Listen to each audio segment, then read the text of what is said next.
What's up, guys? You might notice a different aesthetic, a different environment here. I'm in my new apartment. I just moved here last week in the same building, one floor up, because this unit opened up and I fell in love with it when I saw it.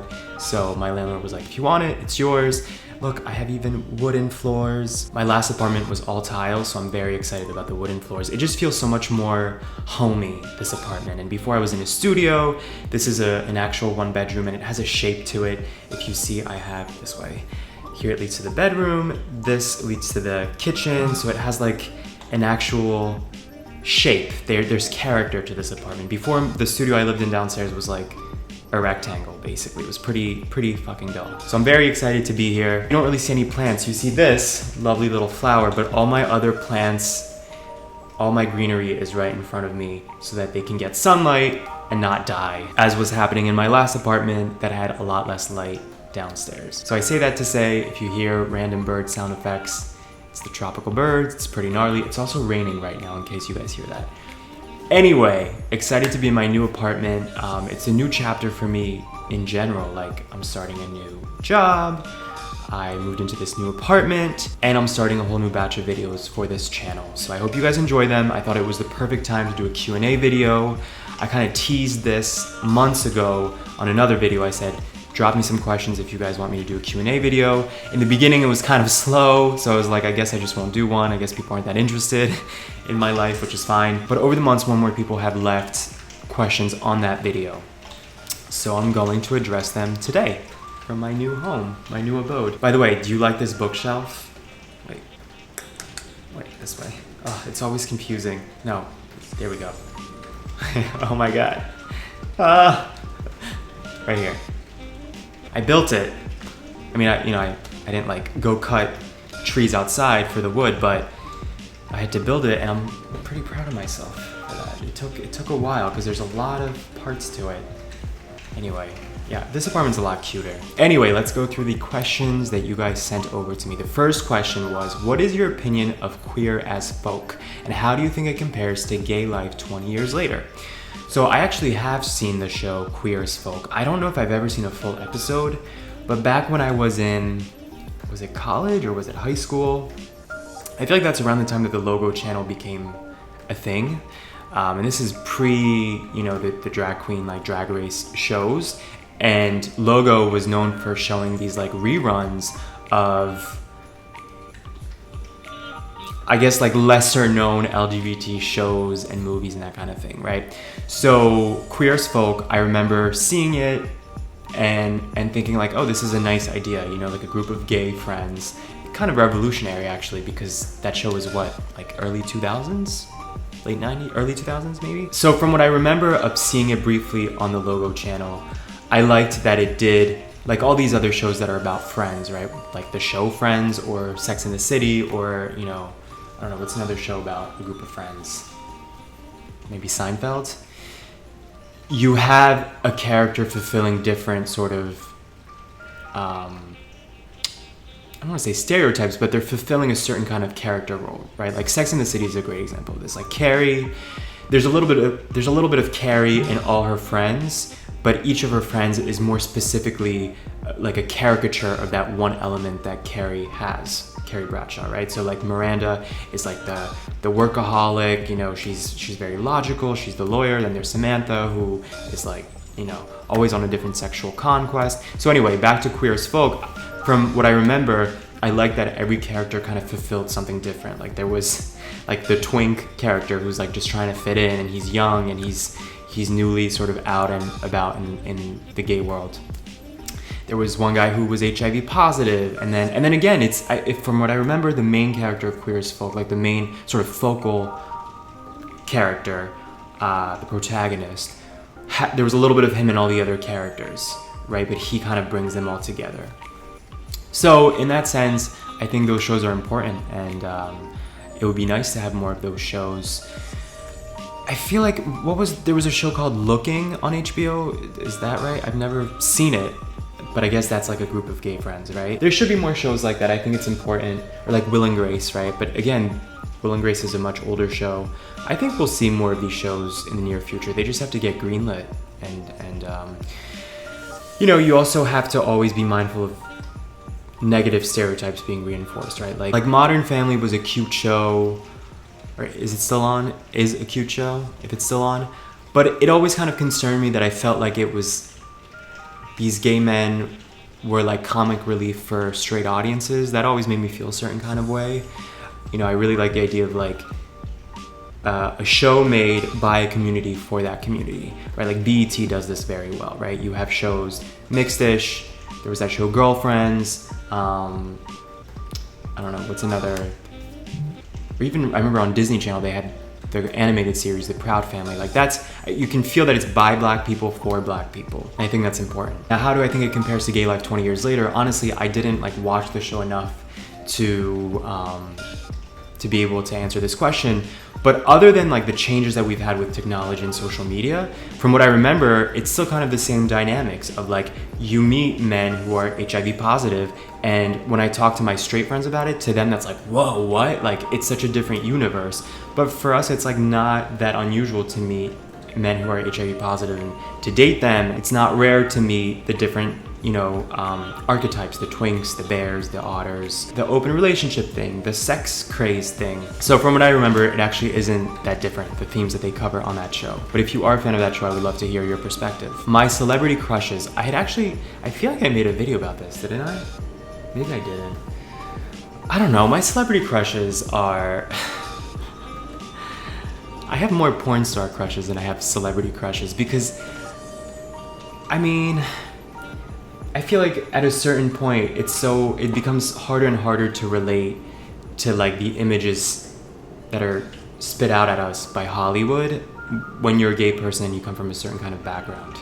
I feel like that sounds very hipsterish of me to be like, oh, I just can't relate. But like, there's so few gay figures in the entertainment world, public figures, that I don't think I'm attracted to any of them. Maybe Anderson Cooper in his heyday, in his prime, but otherwise, I don't know, there's some pretty sexy rappers. I don't think I have though like any real concrete celebrity crushes. I'm telling you, for me it's more of like a porn star thing at this point. Does that count as celebrity? What is your heritage? So I think I briefly discussed this before. I'm half French and half Turkish.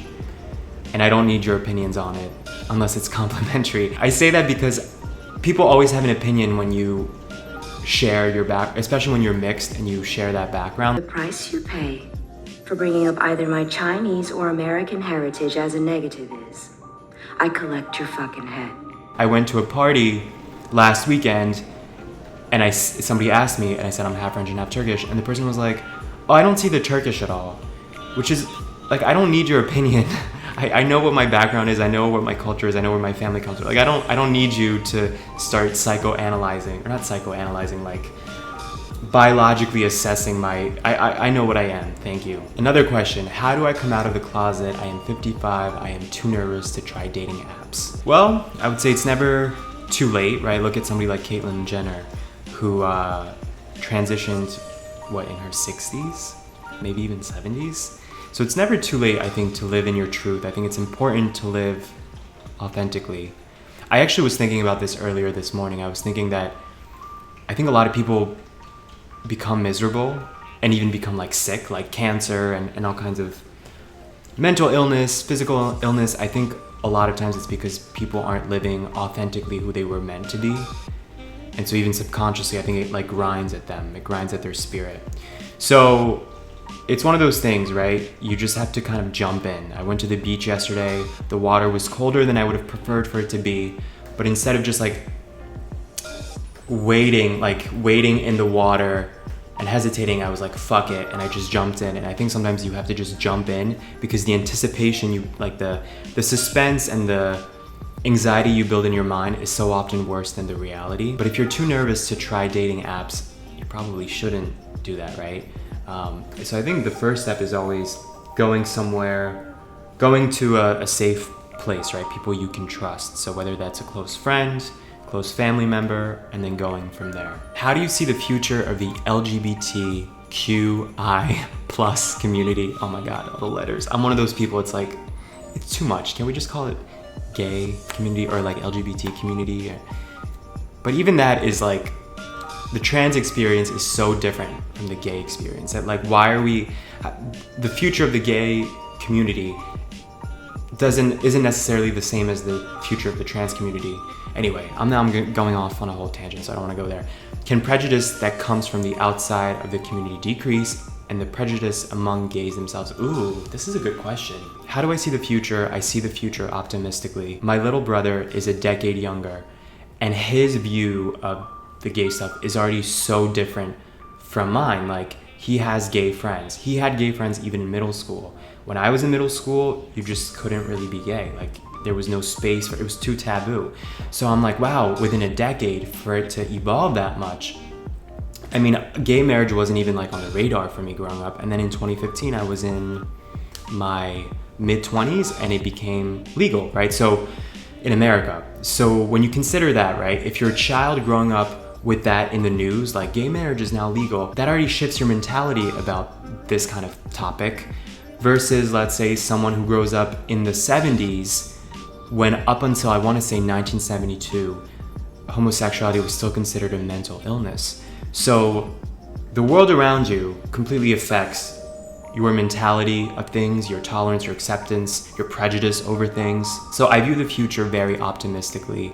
I think also with all the HIV education and the fact that it's not a death sentence anymore, I think that has also sped up the acceptance of gay people, because I think just the fear of the AIDS epidemic slowed down the progress of gays being accepted, right? Because it was very easy to combine the fear element with the shame and the the religious sort of like, it's sinful to be gay. To put it all together was very easy, to push that agenda that slowed down the acceptance of gay people. So I think we're going in a good direction. Even with trans, by the way, with the trans community, like, not that I'm totally connected, I don't have any trans friends, so I have very limited knowledge about this. But even when I open an app like Grindr, I see so many more. There was a time where I didn't see any trans women. Now I see trans women, and I see men who are like, I only am interested in trans women. Don't waste my time if you're not a trans woman.